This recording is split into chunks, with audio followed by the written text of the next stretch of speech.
തെരഞ്ഞെടുപ്പ് രംഗത്ത് പ്രധാന വിവാദ വിഷയമാണ് വൈദേകം റിസോർട്ട്. നേരത്തെ വലിയ രാഷ്ട്രീയ വിവാദങ്ങൾക്ക് കാരണമായ റിസോർട്ട് കൂടിയാണ് കണ്ണൂരിലെ വൈദേകം.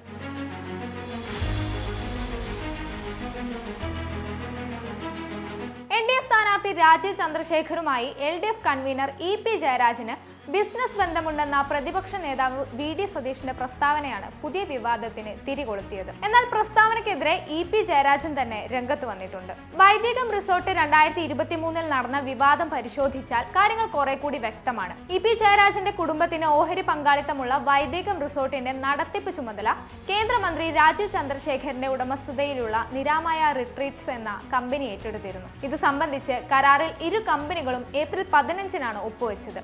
ഏപ്രിൽ 16 മുതൽ റിസോർട്ടിന്റെ നടത്തിപ്പ് അവകാശം പൂർണ്ണമായും നിരാമയ റിട്രീറ്റ്സിന് കൈമാറി. എന്നാൽ നിരാമയ NDA സ്ഥാനാർത്ഥിയുടെ കമ്പനിയാണോ എന്ന് അറിയില്ലെന്നും നിരാമയ കമ്പനിയുമായുള്ള കരാറിൽ തനിക്ക് ബന്ധമില്ലെന്നും താൻ വൈദേകം റിസോർട്ടിൽ അഡ്വൈസർ മാത്രമാണെന്നും EP ജയരാജൻ വ്യക്തമാക്കി.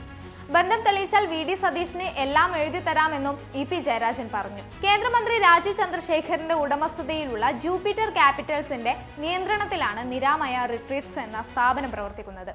EP ജയരാജന്റെ കുടുംബത്തിന് ഓഹരിയുള്ള കണ്ണൂർ ആയുർവേദിക് പ്രൈവറ്റ് ലിമിറ്റഡ് എന്ന കമ്പനിയും റിസോർട്ടും ആയുർവേദ ആശുപത്രിയും ഉൾപ്പെടുന്ന സ്ഥാപനമാണ് കൈമാറ്റം ചെയ്തത്. പാർട്ടിക്കകത്ത് അനധികൃത സ്വത്ത് സമ്പാദനം ഉൾപ്പെടെയുള്ള വിമർശനങ്ങളും വൈദേകം റിസോർട്ടുമായി ബന്ധപ്പെട്ട് ഉയർന്നിരുന്നു. അതിന് പിന്നാലെയാണ് സ്ഥാപനം നടത്തിപ്പ് പ്രതിസന്ധിയിലായത്. തുടർന്നാണ് നടത്തിപ്പ് ചുമതല മറ്റാർക്കെങ്കിലും കൈമാറുന്നത് സംബന്ധിച്ചുള്ള ആലോചന വൈദേകം റിസോർട്ട് നടത്തിയതും. അങ്ങനെയാണ് സ്ഥാപനത്തിന്റെ പൂർണ്ണ നിയന്ത്രണം നിരാമയ ഏറ്റെടുക്കുന്നത്. EP ജയരാജന്റെ ഭാര്യയ്ക്ക് 80 ലക്ഷത്തോളവും മകൻ PK ജെയ്സന് 10 ലക്ഷത്തോളവും രൂപയുടെ ഷെയറുകൾ വൈദേകത്തിലുണ്ട്.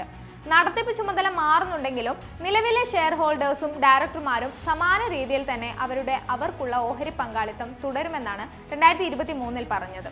3 വർഷത്തേക്കാണ് നടത്തിപ്പ് ചുമതല നിരാമയ ഏറ്റെടുത്തിരുന്നതെന്നായിരുന്നു വാർത്തകൾ.